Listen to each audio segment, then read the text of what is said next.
Okie dokie. You ready? Yeah. Go ahead. Okay. This is the brain. Anterior, posterior. This is the longitudinal fissure that separates the right from the left hemisphere of the brain. Switching just to one hemisphere. The central sulcus runs vertically down, and it is continuous, and it separates the frontal and parietal lobes, and it runs down to the lateral fissure that separates the temporal lobe. So we have frontal, parietal, temporal, and occipital, and this here is the cerebellum. Let me see. Okay, and then there are the gyri. Gyruses? Gyri? Okay, and here's the, no, I lost it. Here's the median sulcus. Okay, no, the central sulcus. So this is the post-central gyrus, posterior, and this is the pre-central gyrus, which is anterior.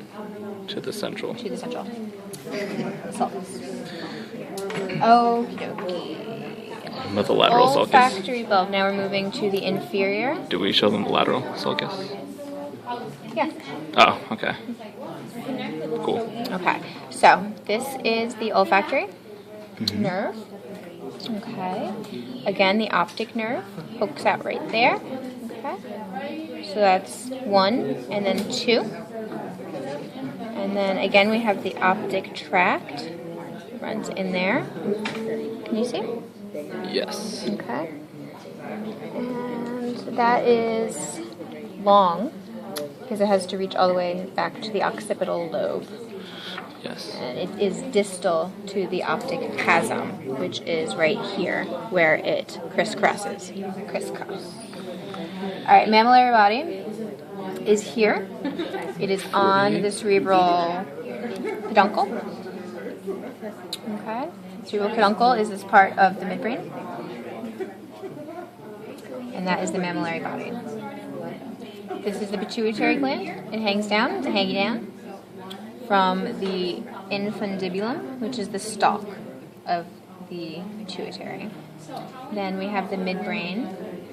And again, we have the anterior and posterior parts of the midbrain. The pons, which is the large bulge, and the medulla oblongata, the smaller bulge that's inferior to the pons, and the proximal end of the spinal cord. Yes. Again, you have the trigeminal nerve on the lateral side of the pons. Yep. That splits into 3, which pass through the superior orbital fissure, the foramen rotundum, and the foramen ovale. Now, going to the mid-sagittal cut. You have the corpus callosum. This guy right here. This connects the 2 hemispheres of the brain. The choroid plexus right here. Okay. This produces cerebral spinal fluid.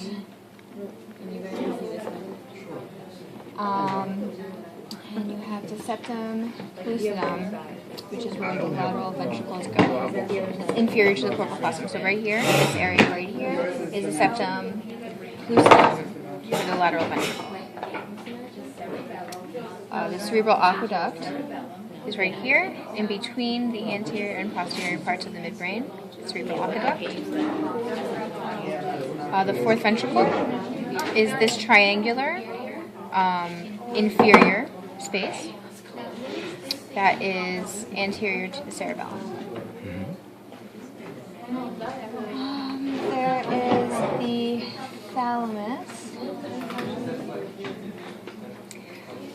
which is inferior to this guy here, which is the fornix.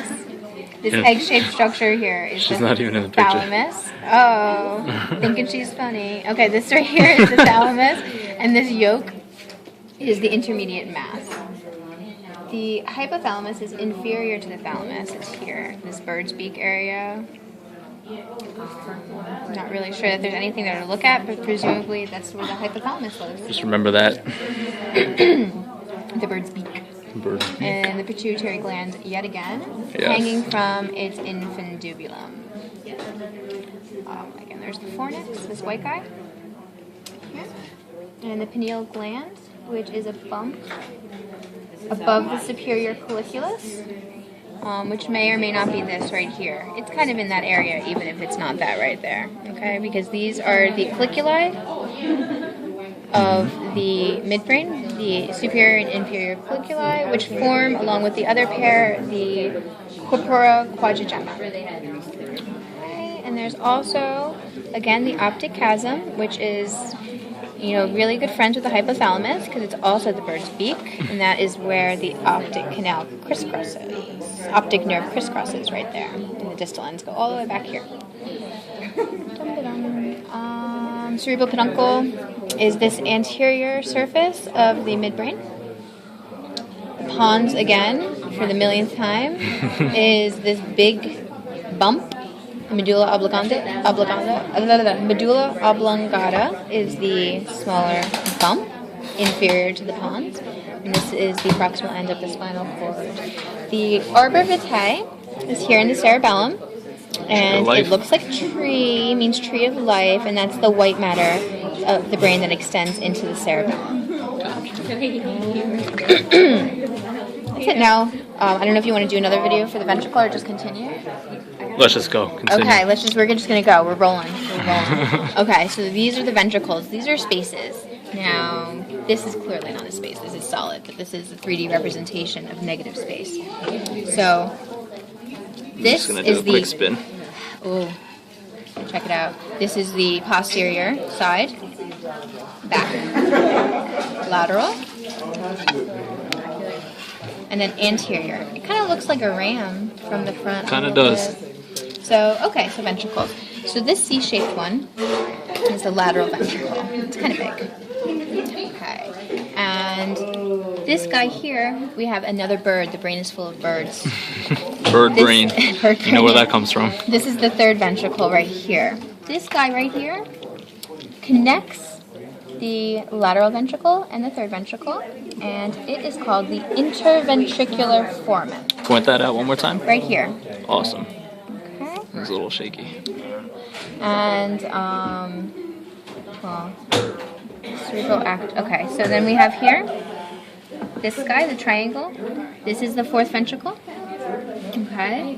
And it is connected to the third ventricle via the cerebral aqueduct. So if we were to look here at the brain, okay, the cerebral aqueduct is here. So this would be the fourth ventricle, the cerebral aqueduct. Would lead up to this third ventricle here, the bird shape. It all fits in there. That's what makes it bird shaped. See that beak right there? Right there, it's a beak. And compare it to The beak right that there. beak. See, There you this go. guy nestles in there. They go together like peanut butter and jelly. And then the lateral ventricle will be in this area here. Yes. Okay. So there's this, again, there's the choroid plexus. The choroid plexus is found in all the ventricles. So that is the pink areas that are in the model, okay, on the ventricles. And they are what make the cerebral spinal fluid that fill up the ventricles. Okay, so this is actually full of cerebral spinal fluid that is produced by these choroid plexi, which is the pink. Yes. Okay, and then there's some more back there. For the fourth ventricle, each ventricle has its own. They don't share, Awesome. They're greedy. And that's the brain. Thank you.